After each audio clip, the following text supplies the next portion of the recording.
Hi hello ಎಲ್ರಿಗೂ ನಮಸ್ಕಾರ, ಹಾಗೆಯೇ ಶುಭೋದಯ. ಇಂದು RCB ಮ್ಯಾಚ್ ಡೇ.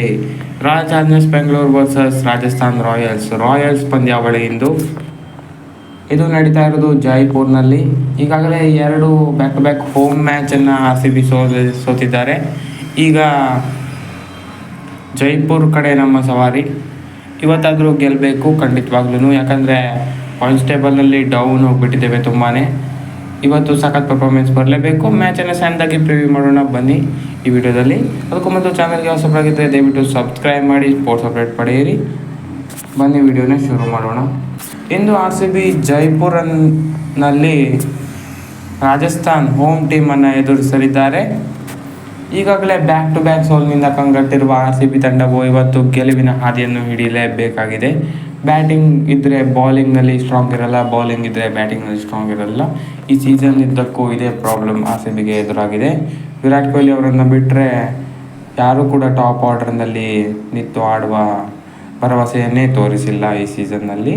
ಫಿನಿಷಿಂಗ್ನಲ್ಲಿ DK ಮತ್ತು ಲೋಮ್ರೋರ್ ಸಖತ್ತಾಗಿ ಕಾಣಿಸ್ಕೊಳ್ತಾ ಇದ್ದರೆ, ಟಾಪ್ ಆರ್ಡರ್ನಲ್ಲಿ ಕೊಹ್ಲಿ ಇವರನ್ನು ಬಿಟ್ಟರೆ ಯಾರೂ ಕೂಡ ಸಖತ್ತಾಗಿ ಬ್ಯಾಟಿಂಗ್ ಮಾಡ್ತಾ ಇಲ್ಲ. ಬೌಲಿಂಗ್ನಲ್ಲೂ ಕೂಡ ಯಾರು ಹೇಳಿಕೊಳ್ಳುವಷ್ಟು ಪ್ರದರ್ಶನ ನೀಡ್ತಾ ಇಲ್ಲ. ಇದೇ ಪ್ರಾಬ್ಲಮ್ ಆಗಿರೋದು RCB ತಂಡಕ್ಕೆ. ಇವತ್ತಾದರೂ ಸ್ವಲ್ಪ ಟೀಮ್ ಕಾಂಬಿನೇಷನನ್ನು ಚೇಂಜ್ ಮಾಡಿಕೊಂಡು ಬರಲೇಬೇಕು. ವಿಲ್ ಜಾಕ್ಸನ್ನ ಆಡಿಸಲೇಬೇಕಾಗತ್ತೆ. ಟಾಪ್ ಆರ್ಡರ್ನ ಸ್ಟ್ರಾಂಗ್ ಮಾಡೋದಕ್ಕೆ ಏನು ಮಾಡ್ತಾರೆ ಅಂತ ನೋಡಬೇಕಾಗಿದೆ. ಗ್ರೀನ್ಗೆ ಒಂದು ಚಾನ್ಸ್ ಕೊಡ್ಬೋದು, ಮತ್ತು ಅದನ್ನು ಕೂಡ ಪ್ರಾಪ್ ಆದರೆ ದಯವಿಟ್ಟು ತೆಗೆಯಬೇಕಾಗುತ್ತೆ ಟೀಮ್ನ ಗೆಲುವಿನ ದೃಷ್ಟಿಯಿಂದ. ಇನ್ನು ವೈಶಾಖ್ ವಿಜಯ್ ಕುಮಾರನ್ನು ಆಡಿಸಲೇಬೇಕು. ಹೋದ್ಮೇಲೆ ಸಖತ್ತಾಗಿ ಹಾಕಿದ್ರು ಕೂಡ ಹಿಂದಿನ ಮ್ಯಾಚ್ನಲ್ಲಿ ಆಡಿಸ್ತಿರಲಿಲ್ಲ, ಅದು -ಪಾಯಿಂಟ್ ಆಯಿತು. ಅವರನ್ನು ಆಡಿಸಲೇಬೇಕಾಗತ್ತೆ. ಮ್ಯಾನೇಜ್ಮೆಂಟ್ ಯಾಕೆ ಹೀಗೆ ಮಾಡ್ತಾರೆ ಅಂತ ಗೊತ್ತಿಲ್ಲ. ಟೀಮ್ ಸೆಲೆಕ್ಟ್ನಲ್ಲಿ ಸಿಕ್ಕಾಪಟ್ಟೆ ಎಡವುತ್ತಾ ಇದ್ದಾರೆ. ನೋಡೋಣ ಈ ಮ್ಯಾಚ್ ಎಲ್ಲರೂ ಎಚ್ಚೆತ್ಕೊಂಡು ಸರಿಯಾದ ಟೀಮ್ ಮಾಡ್ತಾರಂತ. ಏನೇ ಆಗಲಿ ಇವತ್ತು ಗೆದ್ದರೆ ಸಾಕು ಅಷ್ಟೇ. ಬೆಂಗಳೂರು ಮತ್ತು ರಾಜಸ್ಥಾನ್ ನಡುವಿನ ಈವರೆಗಿನ ಹೆಡ್ ಟು ಹೆಡ್ ನೋಡ್ಕೊಂಡು ಬರೋದಾದರೆ 30 ಪಂದ್ಯಗಳು 2 ತಂಡಗಳು ಮುಖಾಮುಖಿಯಾಗಿದ್ದು, ಅದರಲ್ಲಿ ಬೆಂಗಳೂರು ತಂಡ 15 ಬಾರಿ ಜಯಶಾಲಿಯಾಗಿದ್ದು, ರಾಜಸ್ಥಾನ್ ರಾಯಲ್ಸ್ 12 ಬಾರಿ ಜಯಶಾಲಿಯಾಗಿದೆ. ನೋ ರಿಸಲ್ಟ್ 3 ಇದೆ.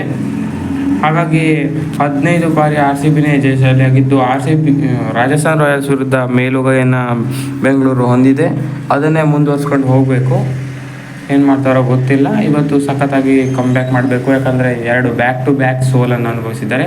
ಇನ್ನು ರಾಜಸ್ಥಾನ್ ರಾಯಲ್ಸ್ ಈ ಸೀಸನ್ನಲ್ಲಿ ಅನ್ಬೀಟನ್ ಆಗಿದ್ದಾರೆ. 3ಕ್ಕೆ 3 ಗೆದ್ದು ಸೇಫ್ ಸೈಡ್ ಅಂತ ಅನಿಸ್ಕೊಳ್ತಾ ಇದ್ದಾರೆ.